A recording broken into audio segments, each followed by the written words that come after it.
Praise the lord. ప్రభు ఈరోజు మనకు అనుగ్రహించిన మాటలు. ఈ రోజున ఏ విషయం గురించి నీవు భయపడుతున్నావు? దేని గురించి పదే పదే ఆలోచన చేసి కృంగిపోతున్నావు? నీకు ఆశీర్వాదాన్ని ఇవ్వగల దేవుడు నీ తోడున్నాడని మర్చిపోతున్నావా? రక్షణ లేని ఇతరుల వలె నీవు ప్రతి విషయంలో భయపడుతూ బాధపడుతూ ఉంటే ఇక ప్రభు మన కొరకు చేసిన ప్రాణత్యాగానికి అర్థమేముంది? ఒక్కసారి ఆలోచించు.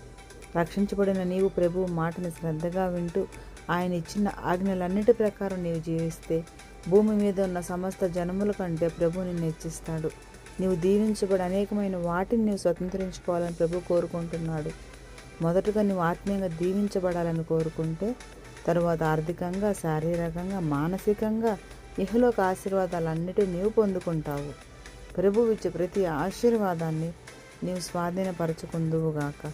అట్టి కృపను దేవుడు మనందరికీ అనుగ్రహించునుగాక. ఆమెన్.